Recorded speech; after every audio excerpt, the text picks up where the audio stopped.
Hello everyone, welcome to my channel Let's Learn Together Shine Together. Let's Learn Together Shine Together যোগেদি মই বৰ্ণালী মহন্তই সকলোকে আজিৰ এই ভিডিঅ'টোলৈ স্বাগতম জনাইছো। আজিৰ এই ভিডিঅ'টো কোনো সাবজেক্টৰ বিষয়বস্তুলৈ মই বনোৱা নাই, বৰঞ্চ অসম চৰকাৰৰ আৰোহণ আঁচনিৰ অধীনত যোৱা 9 নৱেম্বৰৰ পৰা 12 নৱেম্বৰলৈকে ক্লাছ 10ৰ মেণ্টিছ ষ্টুডেণ্টসকলৰ গুৱাহাটীলৈ যি এক্সপ'জাৰ ভিজিট আছিল, সেই এক্সপ'জাৰ ভিজিটত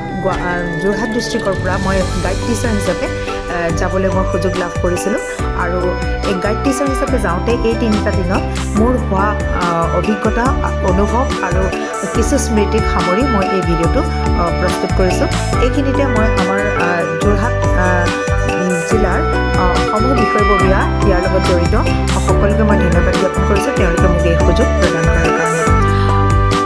এক্সপ'জাৰ ভিজিটলৈ যোৱাৰ দিনা আমি পুৱা 7 বজাত সকলোবোৰ চাৰ্কিট হাউচত উপস্থিত হৈছিলোঁ। চাৰ্কিট হাউচত উপস্থিত হোৱাৰ পিছত সকলো ছাত্ৰ ছাত্ৰীকে তেওঁলোকৰ বাছ নাম্বাৰ অনুসৰি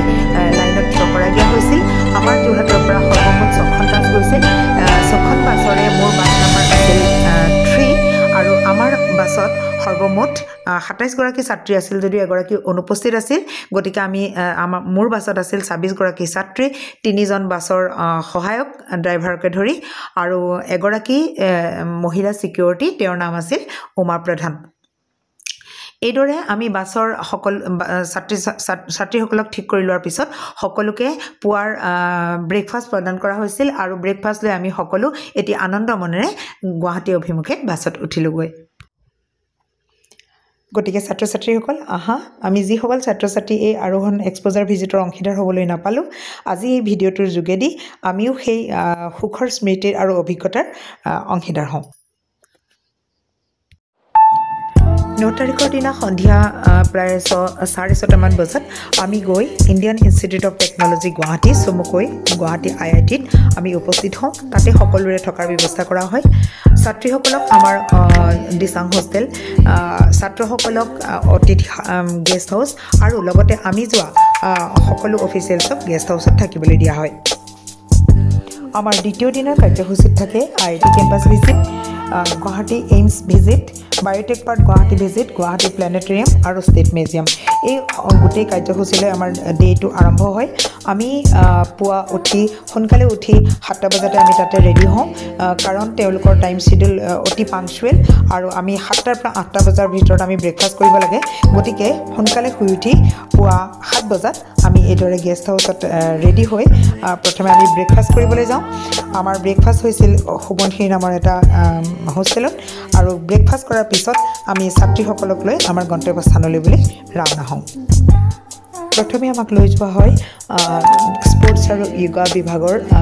ষ্টেডিয়ামলৈ আৰু তাতে এই বিভাগৰ অফিচিয়েলসকলে আমাৰ ছাত্ৰ ছাত্ৰীৰ উদ্দেশ্যে কিছু কথা কয়। আমি শুনো। এটা ধুনীয়া ঠাই, এই ধুনীয়া ঠাইখনত আহিবৰ কাৰণে তোমালোক খুবেই ভাগ্যৱান। চৰাইদেউ ডিষ্ট্ৰিক্টত বহুত ষ্টুডেণ্ট আছে, যোৰহাটতো বহুত ষ্টুডেণ্ট আছে, তাৰ ভিতৰত তোমালোকক চুজ কৰিছে ভগৱানে আৰু তুমি সেই আজি সুন্দৰ জেগাখিনি চাবলৈ পাইছা। আৰু এতিয়া তোমালোকে য'ত পঢ়ি আছা IIT গুৱাহাটী এটা আটাইতকৈ সুন্দৰ জেগাটো হৈছে আমাৰ স্পৰ্টছ ডিপাৰ্টমেণ্টটো। এতিয়া আমাৰ IITখনত 10,000 ষ্টুডেণ্ট আছে, সকলো ষ্টুডেণ্টে ইয়াত ইঞ্জিনিয়াৰ বনিবলৈ আহিছে, কিন্তু ইমান স্পৰ্টছ ফেচিলিটি কিয় দি থৈছে? অকণমান কথাটো ভাবিবলগীয়া হয় নহয়। তেওঁলোকেতো ইঞ্জিনিয়াৰ বনিবলৈ আহিছে। এতিয়া আমি খেল বুলি ক'লে কি বুজি পাওঁ? খালি কম্পিটিশ্যন কৰিব লাগে, গ'ল্ড মেডেল এটা ল'ব লাগে, চিলভাৰ মেডেল এটা ল'ব লাগে আৰু এটা ব্ৰঞ্জ মেডেল ল'ব লাগে। মেডেল 3টাহে, গতিকে বাকীবিলাকে তেতিয়াহ'লে খেলিবৰ দৰকাৰেই নাই। কিন্তু খেলৰ উদ্দেশ্যটো অকল এটাই নহয় যে আমি কিবা এটা মেডেল পাবলৈ খেলিব লাগে, আমাৰ নিজৰ স্বাস্থ্যটো ঠিক ঠাক। ইয়াৰ পিছত আমাক IITৰ অডিটৰিয়ামলৈ লৈ যোৱা হয় আৰু অডিটৰিয়ামত বিশিষ্ট ব্যক্তিসকলে আমাৰ ছাত্ৰ ছাত্ৰীসকলৰ লগত অন্তৰংগ আলাপত মিলিত হয়। ছাত্ৰ ছাত্ৰীসকল ইয়াতে মই তোমালোকক জ্ঞাতাৰ্থে জনাওঁ, ইয়াত অনুপম শইকীয়া, তেখেত আমাৰ গোলাঘাট বইজ স্কুলৰ পৰা পাছ কৰা আৰু তেখেতৰ লগতে থকা স্বৰূপ নন্দন বৰা, তেখেত আমাৰ সুসাহিত্যিক, সকলোৰে চিনাকি লক্ষীনন্দন বৰাদেৱৰ সুযোগ্য সন্তান আৰু তেখেতসকল বৰ্তমান IITৰ মেথছ বিভাগৰ প্ৰফেচাৰ হিচাপে কৰ্মৰত আৰু এই কথা তেখেতসকলে অতি সগৌৰৱে আমাৰ আগত জনায়। পঢ়িবলৈ চেষ্টা কৰিবা বাইদেউ এটা জ্বলন্ত উদাহৰণ অনুপম আৰু মই দুইজনে খুব ভাল ছাত্ৰ আছিলোঁ মানে আমি অংক ভাল পাইছিলোঁ কাৰণে অংক কৰিলোঁ আৰু অৱশেষত খুব সম্ভৱ আমি খুব একো বেয়া কৰি থকা নাই IIT প্ৰফেচাৰ হৈ পেলাই মানে চলি আছোঁ গতিকে যি বিষয় ভাল পোৱা মই নিজে আকৌ উদাহৰণ মোৰ ল'ৰা ছোৱালী দুটা মোৰ ছোৱালীজনী ডাঙৰ মই অংকৰ প্ৰফেচাৰ কিন্তু তাই অংক পঢ়া নাই তাই পঢ়িছে ছচিয়লজি সমাজ বিজ্ঞান নে সমাজ বিজ্ঞান মোৰ ল'ৰাই কিন্তু ইঞ্জিনিয়াৰিং পঢ়া নাই সি কৈছে বেচেলৰ অফ ডিজাইন কিন্তু দুইটাতে তেওঁলোকে অলপ অংক প্ৰয়োগ কৰিছে গতিকে মই মোৰ ল'ৰা ছোৱালীক দিছোঁ যি পঢ়িব খুজিছে তাকে পঢ় গতিকে মই ভাবোঁ কি ল'ৰা ছোৱালীবিলাকে নিজে যিটো বিষয় এতিয়া ধৰি লোৱা তোমালোকক কৈ থাকোঁ এতিয়া কোনোবাই সুধিলে তোমালোকে ইমান ধুনীয়া প্ৰশ্ন কৰিছা ভাষাৰ কথা কিবা তোমালোকৰ হয়তো ভাষা শিকিবলৈ মন যাব পাৰে তোমালোকে সেইটোতে স্পেচিয়েলাইজ কৰিবা তোমালোকৰ নিজে ভাল পোৱা ছাবজেক্ট এটা পঢ়িব যাব আৰু দ্বিতীয় কথা হৈছে কি পাংচুৱেলিটি আৰু ডিচিপ্লিন এই দুটা বস্তু অত্যন্ত জৰুৰী আৰু মই ভাবোঁ সেই বস্তুকেইটা তোমালোকে স্কুলৰ পৰা পাবা মই স্কুলৰ পৰা পাছ কৰা ইমান বছৰ হ'ল কিন্তু মই যদি ভাবোঁ মই কিবা কাৰণত যদি মই সফল হৈছোঁ সেইটো মোৰ জ্ঞানৰ কাৰণে নহয় মই খুব ডিচিপ্লিন আৰু মই খুব পাংচুৱেল গতিকে এই দুটা গুণ তোমালোকে আয়ত্ব কৰিবলৈ চেষ্টা কৰিবা তোমালোকৰ জীৱনত সফলতা পাবৰ কাৰণে দ্বিতীয় দিনৰ ছাত্ৰ ছাত্ৰীসকলৰ বাবে অন্যতম আকৰ্ষণ আছিল এইমছ আমি সকলোৱে তাত পাতিছিলোঁ এইমছৰ চাৰিওফালৰ পৰিৱেশ এনেকুৱা যে যিকোনো অসুখীয়া মানুহ তালৈ আহিলে অসুখ নিজেই ভাল হৈ যাব যেন লাগে এইমছত গৈ পোৱাৰ পাছত আমাৰ ছাত্ৰ ছাত্ৰীসকলক অডিটৰিয়ামলৈ লৈ যোৱা হয় আৰু বিশিষ্ট ডাক্তৰে তেখেতসকলক লগত অন্তৰংগ আলাপত মিলিত হয় ছাত্ৰ ছাত্ৰীসকল তোমালোকে চোৱা এয়া এইমছৰ অডিটৰিয়াম ইয়াতে এজন বিশিষ্ট ডক্টৰে আমাৰ ছাত্ৰ ছাত্ৰীসকলৰ লগত অন্তৰংগ আলাপত মিলিত হৈছিল আৰু আমি কৈ পাওঁতে তাত আমাৰ হিয়াৰ আমঠু জুবিন গাৰ্গৰ এটি গান চলি আছিল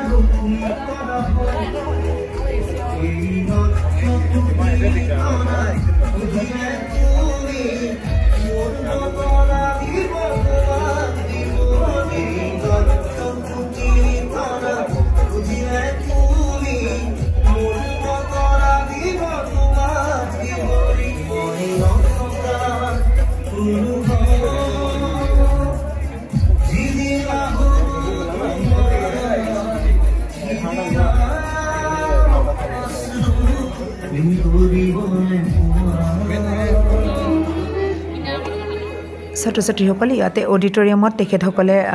এইমছৰ বিভিন্ন ডিপাৰ্টমেণ্টৰ বিষয়ে আমাক এটা প্ৰেজেণ্টেশ্যন দেখুৱায় আৰু প্ৰেজেণ্টেশ্যনৰ পিছত এজন বিশিষ্ট ডক্টৰ আমাৰ ছাত্ৰ ছাত্ৰীসকলৰ লগত অন্তৰংগ আলাপত মিলিত হয় সেইদিনা আমাৰ আন এটা গন্তব্যস্থান আছিল আমাৰ বায়'টেক পাৰ্কত সাধাৰণতে আমাৰ কি হৈছিল ছাত্ৰ ছাত্ৰীসকলকে ভিতৰলৈ সোমাবলৈ দিয়া হৈছিল আৰু তেখেতসকলে যিকেইটা ছেশ্যন লৈছিল সেইকেইটা ছেশ্যন ছাত্ৰ ছাত্ৰীসকলৰ মাজতে আবদ্ধ আছিল গতিকে আমি তাত সোমোৱা নাছিলোঁ আৰু সেইখিনি সময়তে সেইকাৰণে আমি কেইখনমান ফটোকে উঠি ল'লোঁ আৰু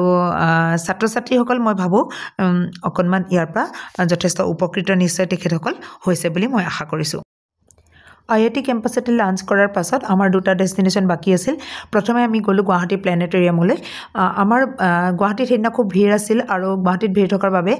প্লেনেটৰিয়ামৰ পৰা বহুত দূৰতে আমাৰ বাছসমূহ ৰখা হৈছিল আৰু ছাত্ৰ ছাত্ৰীসকলক লৈ আমি প্লেনেটৰিয়ামত সোমাইছিলোঁ তেতিয়ালৈ প্ৰায় সন্ধ্যা নামিছিল গতিকে আমাৰ ফটো বৰ বেছি বিশেষ উঠা নহ'ল প্লেনেটৰিয়ামৰ পৰা আমি সকলো গ'লোঁ আসাম ষ্টেট মিউজিয়ামলৈ আৰু ষ্টেট মিউজিয়াম আমি গৈ পাওঁতে তাত সম্পূৰ্ণ আন্ধাৰ হৈছিল আৰু ছাত্ৰ ছাত্ৰীসকলে তথাপিও আমাৰ যথেষ্ট তাতে উপভোগ কৰিলে বুলি আমি ভাবিছোঁ আসাম ষ্টেট মিউজিয়াম ভিজিটৰ পিছত আমি পুনৰ IIT কেম্পাছলৈ ঘূৰি আহোঁ আৰু আমাৰ ডে 2ৰ সফল পৰিসমাপ্তি ঘটে ডে 3 কাৰ্যসূচীত সামৰি লোৱা হৈছিল ৰাজ্যিক চিৰিয়াখানা আৰ্মি ষ্টেচন নাৰেংগী আৰু শংকৰদেৱ কলাক্ষেত্ৰ ৰাজ্যিক চিৰিয়াখানাত আমাৰ টাইম দিয়া আছিল 9:30 বজা কাৰণ আমি কেৱল যোৰহাট ডিষ্ট্ৰিক্টেই নহয় এক্সপ'জাৰ ভিজিটত আমাৰ লগত আছিল চৰাইদেউ ডিষ্ট্ৰিক্ট আৰু ডিব্ৰুগড় ডিষ্ট্ৰিক্ট গতিকে সকলোৰে টাইমবিলাক নিৰ্দিষ্ট কৰি থোৱা আছিল গতিকে 9:30 বজাত আমি তাত উপস্থিত হ'বৰ বাবে পুৱা উঠি 7টা বজাত আমি সকলো সাজু হৈ আমি নিজ নিজ স্থানত গৈ আমি ব্ৰেকফাষ্ট কৰোঁ আৰু ব্ৰেকফাষ্ট কৰি উঠি আমি সকলো নিজ নিজ বাছেৰে নিজ নিজ ছাত্ৰ ছাত্ৰীসকলক লৈ আমি পোনপ্ৰথমে উপস্থিত হওঁগৈ ৰাজ্যিক চিৰিয়াখানাত এয়া আমাৰ চিৰিয়াখানাত এইদৰে ছাত্ৰীসকল বাছৰ পৰা নামি পেলাই যোৱা দেখা গৈছে চিৰিয়াখানাত আমি ছাত্ৰ ছাত্ৰীসকলৰ লগত খোজকাঢ়ি ঘূৰি ফুৰোঁতে য'তে ধুনীয়া জেগা পাইছোঁ আমি কিছু ফটো উঠিছোঁ তাত ছাত্ৰ ছাত্ৰীসকলে বহুত জীৱ জন্তু দেখিলে কিন্তু আমি ফটো মাৰিবলৈ দিয়া নাছিলোঁ কাৰণ ছাত্ৰ ছাত্ৰীসকলৰ নিৰাপত্তাৰ কথা লক্ষ্য কৰি তেখেতসকলক ফটো মাৰিবলৈ দিয়া হোৱা নগৈছিল চিৰিয়াখানাৰ পিছত আমি ভিজিট কৰোঁ নাৰেংগী মিলিটাৰী ষ্টেচন নাৰেংগী মিলিটাৰী ষ্টেচন এটা অতি সুন্দৰ ঠাই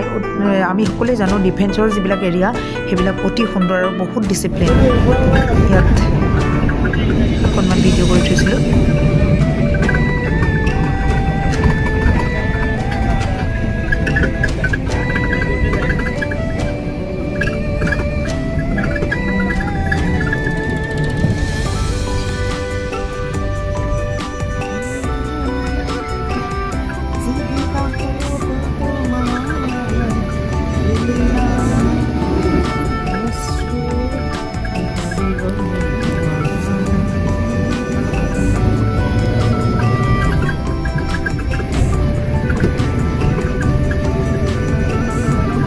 আমি গৈ পোৱাৰ পাছত সকলোকে পেকেট লাঞ্চ দিয়া হয় আৰু আমাক উষ্ম আদৰণি জনায় আৰু তেখেতসকলৰ প্ৰেক্ষাগৃহলৈ লৈ যোৱা হয় আৰু প্ৰেক্ষাগৃহত আমাৰ ছাত্ৰ ছাত্ৰীসকলৰ লগত তেখেতৰ বিশিষ্ট বিষয়াই ইণ্টাৰেকশ্যন কৰে অন্তৰংগাল বুলি ক'লে ভুল হ'ব ইণ্টাৰেকশ্যন কৰে সকলোবিলাক কথা ৰেকৰ্ড কৰাটো সমীচীন নহ'ব বা সুবিধা নাই গতিকে ইয়াত কিছু অংশ ৰখা হৈছে নাম শুনিছানে তাৰপিছতে নেশ্যনেল ডিফেন্স একাডেমি আছে আমাৰ সৈনিক স্কুলত পঢ়া ল'ৰা ছোৱালী কেইটামানে মাজে মাজে পায় এই সুবিধাটো ক'ত পালোঁ এই সুবিধাটো পোৱা হ'ল অসমৰ এজন সুসন্তান যি ইণ্ডিয়ান চাৰিটা যি আৰ্মি ৰেংক থাকে তাৰ মেজৰ জেনেৰেললৈকে প্ৰমোটেড হৈছিল তেখেত আছিল ৰাণা প্ৰতাপ কলিতা ৰঙিয়াৰ মানুহ এতিয়া ৰিটায়াৰ্ড হৈ যোৱা বছৰ আৰু ৰাণা প্ৰতাপ কলিতা ছাৰে এই সুবিধাটো দিছিল আমাৰ মুখ্যমন্ত্ৰী ডক্টৰ হিমন্ত বিশ্ব শৰ্মাৰ লগত কথা পতাৰ পিছত যে এইটো ইণ্ডিয়াত প্ৰথম য'ত আৰ্মিৰ লগত এনেকৈ তোমালোক আহিব পাৰিছে কোনো আৰ্মিৰ লগত এনেকৈ আহি আৰ্মি ষ্টেচনৰ ভিতৰত সোমাই প্ৰগ্ৰেম কৰিব নোৱাৰে আজি তোমালোকক অপেনলি উইপন দেখুওৱা হ'ব চুই চাবলৈ দিয়া হ'ব লৈ চাবলৈ দিয়া হ'ব সেইটো আমাৰ জীৱনত বা বেলেগৰ জীৱনত হোৱা নাছিল যদি এই সুবিধাটো পোৱাৰ উদ্দেশ্যটোৱে হৈছে আমাৰ ল'ৰা ছোৱালীবিলাকে অকল জেডাবলি সপোন দেখিলেই নহ'ব গীত দেখিলেই নহ'ব অকল অফিচাৰ গেটৰ অফিচাৰ দেখি থাকিলে নহ'ব তোমালোকৰ নিচিনা ল'ৰা ছোৱালীবিলাকে সপোন দেখিব লাগিব ইণ্ডিয়ান আৰ্মিত অফিচাৰ হোৱা অপৰচুনিটি কি জব অপৰচুনিটি কি অলপ পিছতে কৰ্ণেল চাহাবে আপোনালোকক ক'ব চ' তোমালোকৰ উদ্দেশ্য এইটো ইয়াত খাবলৈ হ'বলৈ অনা নাই ইমান কষ্ট কৰি আমাৰ ছাত্ৰ ছাত্ৰীৰ ইণ্টাৰেকশ্যনৰ পাছত আমাক লাঞ্চ কৰিবৰ বাবে লৈ যোৱা হয় আৰু তাতে ফটোৰ ব্যৱস্থা কৰা হয় এইখন ফটো তেখেতসকলৰ অফিচিয়েলছে উঠাইছিল আমাৰ 4খন ডিষ্ট্ৰিক্ট আছে আৰু সেই সুযোগতে আমিও 2এখন ফটো উঠিছিলোঁ আৰু ছাত্ৰ ছাত্ৰীসকলে তেওঁলোকৰ বাবে প্ৰদৰ্শনীৰ বাবে যিবিলাক ৱেপনছ ৰখা হৈছিল সেই জেগা পৰিদৰ্শন কৰে আৰু তাৰপিছতে আমি ৰাওনা হওঁ কলাক্ষেত্ৰৰ অভিমুখে কলাক্ষেত্ৰৰ প্ৰেক্ষাগৃহত আমাৰ ছাত্ৰ ছাত্ৰীসকলৰ বাবে সেইদিনা সাংস্কৃতিক কাৰ্যসূচীৰ ব্যৱস্থা কৰা হয় এই সাংস্কৃতিক কাৰ্যসূচীত আমাৰ বিভিন্ন ডিষ্ট্ৰিক্টৰ পৰা যোৱা আমাৰ ছাত্ৰ ছাত্ৰীসকলেও অংশগ্ৰহণ কৰে কলাক্ষেত্ৰত মোৰ চবতকৈ ভাল পোৱা কথাটো হ'ল মই তাতে ৰাজাদাক লগ পাইছিলোঁ জুবিনৰ মৃত্যুৰ পিছত ৰাজাদাক লগ কৰা এটা বৰ হেঁপাহ আছিল আৰু তেখেতক এই সুযোগতে মই ভালে থাকিবলৈ অসমবাসীৰ বাবে ভালে থাকিবলৈ অনুৰোধ জনাই থৈ আহিছোঁ আমাৰ সাংস্কৃতিক কাৰ্যসূচীবিলাকৰ কিছু অংশ ইয়াত দিয়া হৈছে বহুত ছাত্ৰ ছাত্ৰীয়ে অংশগ্ৰহণ কৰিছিল কিন্তু সকলোবিলাক সন্নিৱিষ্ট কৰিলে ভিডিঅ'টো বহুত দীঘল হ'ব গতিকে কিছু কিছু অংশ ইয়াত দিবলৈ যত্ন কৰা হ'ল এয়া কবিতা আবৃত্তি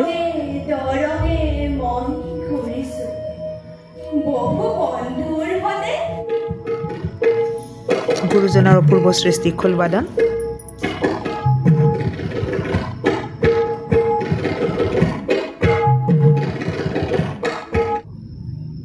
সত্ৰীয়া নৃত্য ছাত্ৰ ছাত্ৰীসকলৰ উপৰিও অসম চৰকাৰৰ সাংস্কৃতিক বিভাগৰ তৰফৰ পৰাও ছাত্ৰ ছাত্ৰীসকলৰ বাবে বহুতো কাৰ্যসূচী ৰখা হয় আৰু ইয়াত বিশিষ্ট শিল্পীসকলে অংশগ্ৰহণ কৰে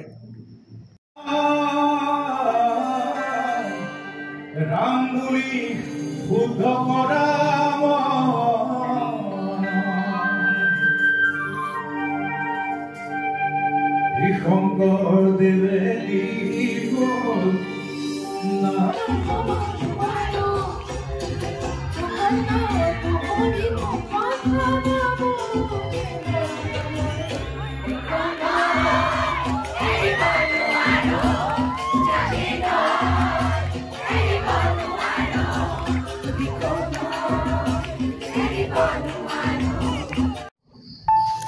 সাংস্কৃতিক কাৰ্যসূচীৰ অন্তত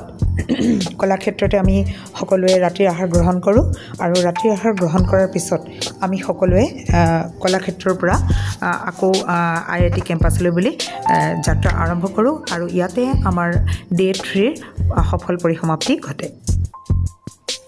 আমাৰ অন্তিমটো দিনৰ কাৰ্যসূচী আছিল আসাম এডমিনিষ্ট্ৰেটিভ ষ্টাফ কলেজ আৰু নেশ্যনেল ছায়েন্স মিউজিয়াম পুৱাই আমি সোনকালে উঠি সকলো সাজু হৈ নিৰ্দিষ্ট সময়ত আমি আসাম এডমিনিষ্ট্ৰেটিভ ষ্টাফ কলেজত উপস্থিত হওঁ এয়া আমাৰ ছাত্ৰ ছাত্ৰীসকল সোমাই গৈছে অডিটৰিয়ামৰ ভিতৰলৈ অডিটৰিয়ামতে তেখেতসকলৰ ছেছন হ'ব আৰু তেখেতসকলৰ ছেছনৰ পাছত আমি এডমিনিষ্ট্ৰেটিভ ষ্টাফ কলেজৰ পৰা আমি ছায়েন্স মিউজিয়ামলৈ যাম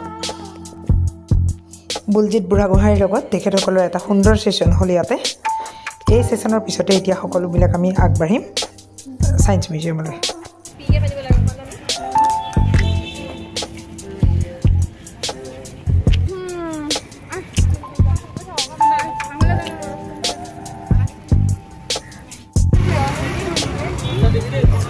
এয়া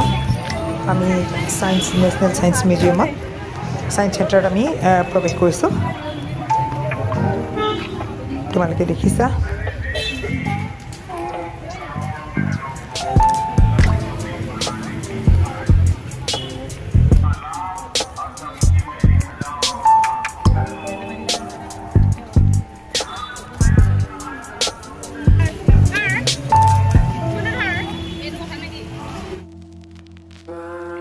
ইয়াত তেখেতসকলে আমাৰ ছাত্ৰ ছাত্ৰীসকলক কিছুমান সৰু সৰু ছায়েন্সৰ যাদু দেখুৱাইছিল আৰু ছাত্ৰ ছাত্ৰীসকলকো ইনভলভ হোৱাৰ সুযোগ দিছিল ইয়াৰ পিছতে আমি ইফালে সিফালে অকণমান ঘূৰিলোঁ ফটো উঠিলোঁ আৰু শেষত আসাম এডমিনিষ্ট্ৰেটিভ ষ্টাফ কলেজে এৰেঞ্জ কৰা হোষ্টেলত আমি দুপৰীয়া আহাৰ গ্ৰহণ কৰি ঘৰলৈ বুলি ঘৰমুৱা যাত্ৰা আৰম্ভ কৰোঁ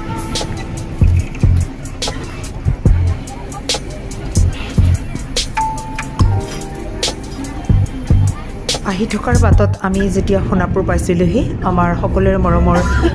জুবিনদাৰ সমাধি ক্ষেত্ৰৰ ওচৰ পাওঁতে আমাৰ সকলোৰে মনবোৰ ভাৰাক্ৰান্ত হৈ পৰিছিল এখন্তেক নামি যোৱাৰ হেঁপাহ আছিল কিন্তু যিহেতু আমি চৰকাৰী আঁচনিৰ অধীনতহে গৈছোঁ গতিকে আমাৰ অনুমতি নাছিল আৰু এনেদৰে এটা ভাৰাক্ৰান্ত মন লৈ আমি ঘৰমুৱা হ'লোঁ আৰু ৰাতি প্ৰায় 9:30 বজাত আহি আমি চাৰ্কিট হাউচত উপস্থিত হওঁ চাৰ্কিট হাউচত ইতিমধ্যে ছাত্ৰ ছাত্ৰীসকলৰ অভিভাৱকসমূহে ভিৰ কৰিছিলহি আৰু আমাৰ উচ্চপদস্থ বিষয়াসকলো তাত উপস্থিত আছিল তেখেতসকলৰ সন্মুখতে আমি প্ৰত্যেকজন ছাত্ৰ ছাত্ৰীক তেখেতসকলৰ অভিভাৱকৰ হাতত গতাই দিওঁ আৰু আমি ঘৰমুৱা হওঁ আৰু ইয়াতে আমাৰ 9 তাৰিখৰ পৰা 12 তাৰিখলৈ যি 4দিনীয়া এই আৰোহণৰ কাৰ্যসূচী এই কাৰ্যসূচীৰ সফল পৰিসমাপ্তি ঘটে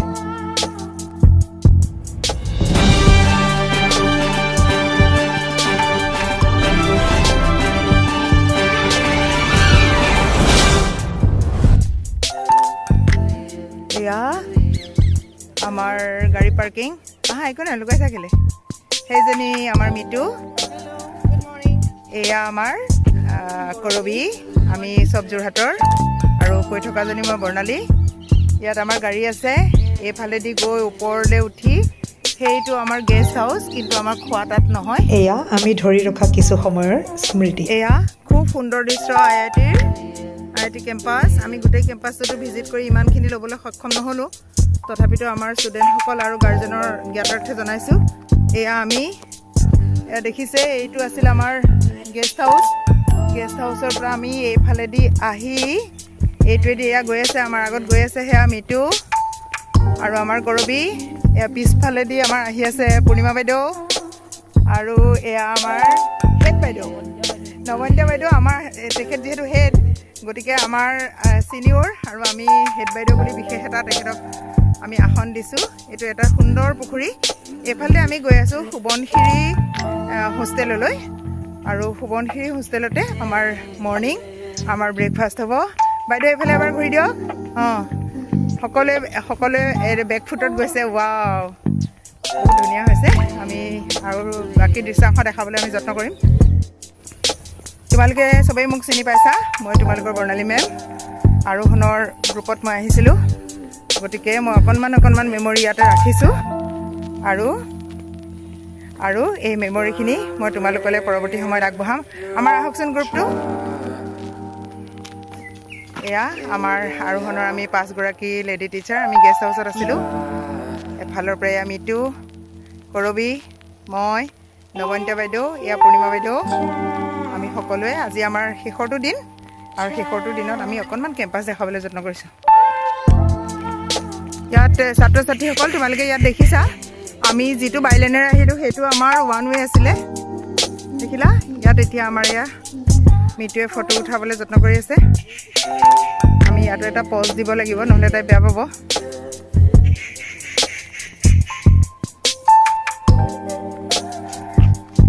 কিন্তু ইয়াৰ যিবিলাক মেইন ৰাস্তা তোমালোকে দেখিবলৈ পাইছা মই দেখুৱাইছোঁ চোৱা এইবিলাক কিন্তু চব 2 লেন দেখিলা খুব 2 লেন খুব সুন্দৰ দৃশ্য বহুত ডাঙৰ কেম্পাছ এইটো আমি তাৰে মাত্ৰ এটা অংশতহে আছোঁ আমি চাগে 1% মানহে দেখিছোঁ নেকি ন ইমানখিনিত আমি 1% মানহে দেখিছোঁ কাৰণ আমি 2টা হোষ্টেলহে দেখা পাইছোঁ ইয়াত এটাত আমাৰ গাৰ্লছসকল আছে দিচাং আৰু এটাত আমি খাবলৈ আহিছোঁ সুবনশিৰি আৰু বাকীখিনি আমি দেখিবলৈ সক্ষম হোৱা নাই এয়া আমাৰ ফাৰ্ষ্ট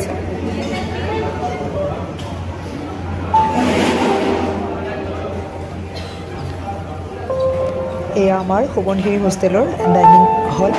য'ত আমি গেষ্ট হাউচত থকাখিনি আৰু গেষ্ট হাউচত থকা বয়জখিনিয়ে ইয়াতে আমি আহাৰ গ্ৰহণ কৰিছিলোঁ কেম্পাছ তেওঁলোকৰ ডোণ্ট লিটাৰ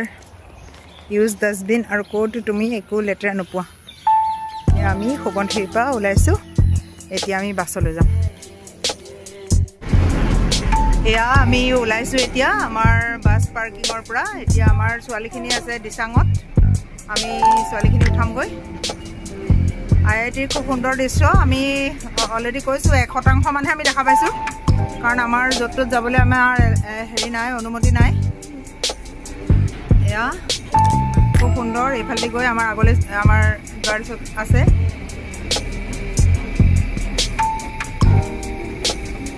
এয়া আমি ওলালোঁ এয়া আমাৰ বাছৰ পাইলট এয়া আমাৰ বাছৰ আন এজন দাদা আমাৰ খুব কোঅপাৰেটিভ এয়া আমাৰ চিকিউৰিটি উমা হাই কোৱা অঁ আমাৰ চলোৱা চালকসকল বহুত এক্সপাৰ্ট ৰাস্তাবোৰ গোটেইবোৰ একে নিচিনা মোক এতিয়া গেটত এৰি দিলে মই ওলাবহি নোৱাৰোঁ আচলতে গেষ্ট হাউচটো কাকো নোসোধাকৈ ক'ত আছে কিন্তু তেখেতসকলে খুব সুন্দৰকৈ চিনি পায় যিমান পাৰোঁ অকণমান IITখনৰ কেম্পাছটো দেখুৱাইছোঁ ইয়াত ভিতৰতে পঢ়া কোনো ক'তো ওলাই যাব লাগিব দেখিছেনে গোটেই এনেকৈ চকবিলাক আছে আৰু প্ৰত্যেকটো চকতে এনেকৈ টাৰ্ণিং আমাক কোনফালে লেফ্ট ল'ব লাগে ৰাইট ল'ব লাগে মই চিনি নাপাওঁ গতিকে আমাৰ দাদাহঁতে চিনি পায় সেইমতে লৈ আহিছে এয়া খেলপথাৰ প্লেগ্ৰাউণ্ড খুব ধুনীয়া ডাঙৰ প্লেগ্ৰাউণ্ড আছে এণ্ড এভৰিৱেৰ গ্ৰীনাৰী কোৱা আছে ওলাই আছে তেওঁলোক এয়া এইখিনিতে আকৌ এইটো টাৰ্ণিং আকৌ চাৰিআলিৰ নিচিনা এতিয়া দাদাহঁতেহে জানে লেফ্ট লয় নে ৰাইট লয় লেফ্ট লৈছে আৰু মাজত এনেকুৱা ডাঙৰ পুখুৰী আছে খুব ধুনীয়া কেম্পাছ ইয়াত পঢ়িবলৈ পোৱাসকলে খুব ভাগ্যৱান এইখন ডাঙৰ এখন ফিল্ড এনেকুৱা কেইবাখনো ফিল্ড আছে আমি 7খনমান এতিয়ালৈকে দেখিছোঁ এয়া আমি ইতিমধ্যে আহি হোষ্টেলৰ ওচৰ পাইছোঁ দূৰৰ পৰা আমি ছোৱালীসকলক আমাৰ ৰৈ থকা দেখা পাইছোঁ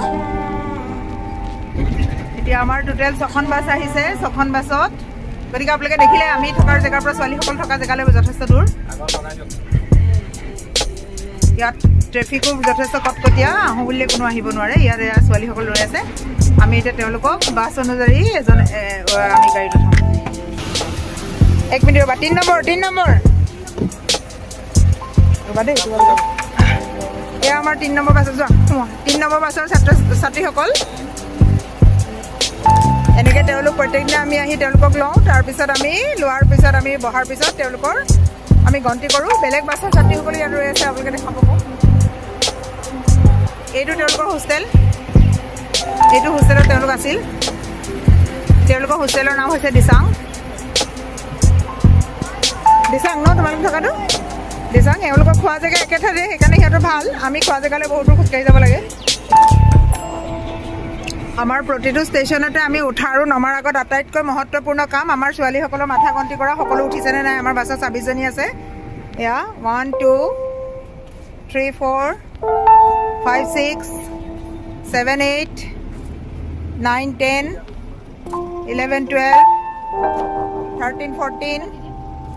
15 16 17 18 19 20 21 22 23 24 25 26 এইটো আমাৰ ৰোল কলৰ নিচিনা গতিকে আমি হাই কোৱা নেকি হাই কোৱা এয়া হৈছে মোৰ আমাৰ 5 নম্বৰ আমাৰ ছাত্ৰীসকল এইখিনি জায়গাৰ পৰা আছে আমাৰ ইয়াত গতিকে আমাৰ ইয়াৰ ৰোল কল হৈ গ'ল ইতিমধ্যে আমাৰ 26 জনী আছে গতিকে আমি IIT কেম্পাছ এৰি এই বছৰলৈ তেওঁলোকৰ আৰোহণ হ'ল আৰু IIT কেম্পাছ এৰি আমি যাবলৈ ওলাইছোঁ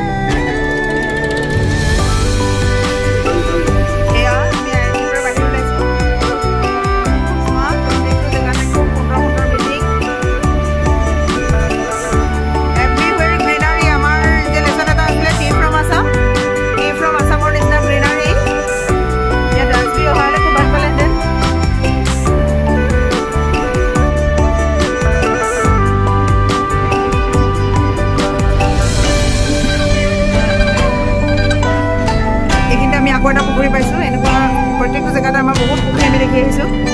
এতিয়ালৈকে আমাৰ অহা যোৱা ৰাস্তা আমি 7টামান দেখিলোৱে চাগে নহয় ন আৰু নেদেখা জেগাত কিমান আছে আমি নাজানো এইখন এখন মস্ত ফিল্ড খেলাৰ এইখিনি দেখা পাব এইটো চাইডে আমাৰ আৰু এখন ফিল্ড আছে আমি এতিয়া উল্টা চাইডে যাম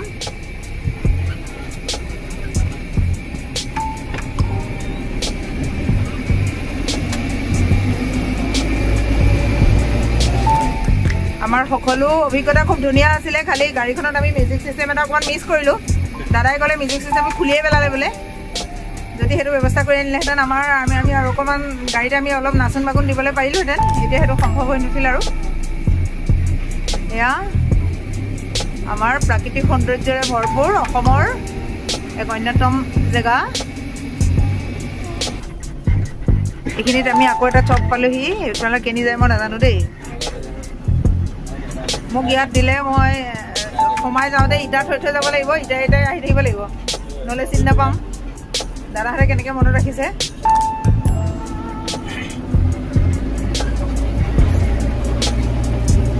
দাদাহঁত চাগে সেইকাৰণে ইমান এক্সপাৰ্ট ড্ৰাইভাৰ কাৰণ যোনে ৰাস্তা নাপাহে তেওঁহে প্ৰকৃত ড্ৰাইভাৰ হ'ব পাৰে বুলি কয় গতিকে আমি গাড়ী চলাওঁ যদিও আমি ড্ৰাইভাৰ নহয় চাগে প্ৰকৃত বহুত সুন্দৰ ঠাই আমি সৰুতে যদি আমি এইবোৰ গম পালোহেঁতেন এনেকুৱা ঠাই হ'ব বুলি অৱশ্যে তেতিয়াও হোৱাও নাই কিন্তু আমাক কোনেও তেনেকুৱা নক'লেও আমি এইবিলাক পঢ়িবলৈহে যত্ন কৰিলোঁহেঁতেন এতিয়া আপোনাৰ উঠি অহা ছাত্ৰ ছাত্ৰীসকল যদি ইয়ালৈ অহা যত্ন কৰে আমাৰ অসমতে এইটো এখন প্ৰতিষ্ঠান আছে গতিকে খুব লাভান্বিত হ'ব বুলি ভাবোঁ এইখিনিতে এইবোৰ কেইবাটাও ৰাস্তা কেনি যাব চিধা আচ্ছা এয়া আমাৰ মেইন গেটখন বাহিৰৰ পৰা আচলতে দেখাবলৈ মন আছিলে কিন্তু আমাৰ ইয়াত আমাৰ পাৰ্মিশ্যন নাই তেওঁলোক ডিচিপ্লিন আৰু ৰুল ৰেগুলেশ্যনত যথেষ্ট ষ্ট্ৰিক্ট গতিকে আমাৰ ইয়াত নমাৰ যিহেতু পাৰ্মিশ্যন নাই ছিকিউৰিটি খুব টাইট গতিকে মেইন গেটখন ভিতৰৰ পৰা দেখাবলগীয়া হ'ল এইটো IIT কেম্পাছৰ এইখন মেইন গেট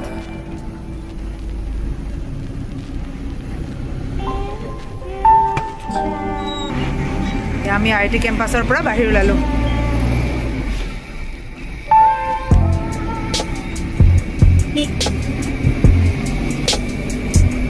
আমি কেম্পাছ এৰি বাহিৰ হ'লোঁ বাহিৰখনো চোৱা কিমান ধুনীয়া ৱাও এমেজিং এনেকুৱা গাড়ীত যোৱা ভিডিঅ'বিলাকত অৰিজিন যেতিয়া মিউজিক লাগি থাকে তেতিয়া বেছি ভাল লাগে আমাৰ মিউজিকৰ ব্যৱস্থা নাই কাৰণে আমি এতিয়া বেকগ্ৰাউণ্ড মিউজিক দিব লাগিব গৈ পেলাই মজা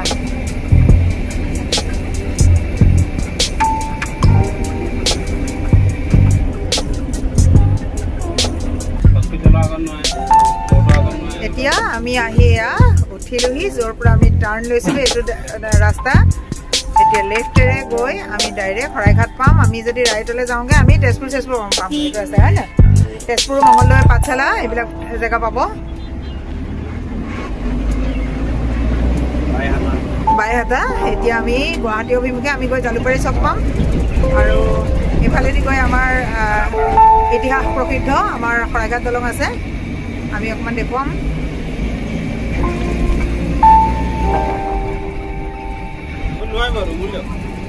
এয়া আমি আহি অকণমান দূৰ আমি গোটেইখিনি দেখুওৱা নাই অলপ অলপ ইতিহাস প্ৰসিদ্ধ আমাৰ ঐতিহাসিক ব্ৰহ্মপুত্ৰৰ ওপৰেৰে শৰাইঘাট দলং আগতে আমি ইয়াতে ষ্টুডেণ্ট হৈ থকাৰ অৱস্থাত এতিয়া অকল এইখন আছিলে এতিয়া ছাইডত ফ'ৰলেনৰ কাৰণে আৰু এইখন স্থাপিত হ'ল এয়া আমাৰ ঐতিহাসিক শৰাইঘাট দলং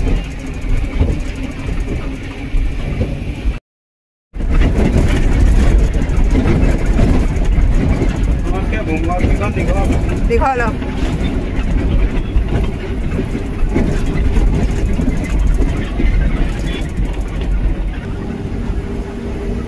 এয়া আমি জালুকবাৰী পালোহি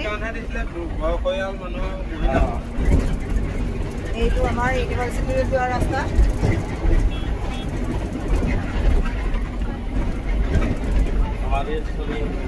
এয়া সমাধিস্থলী ভূপেন হাজৰিকাৰ সমাধিস্থলী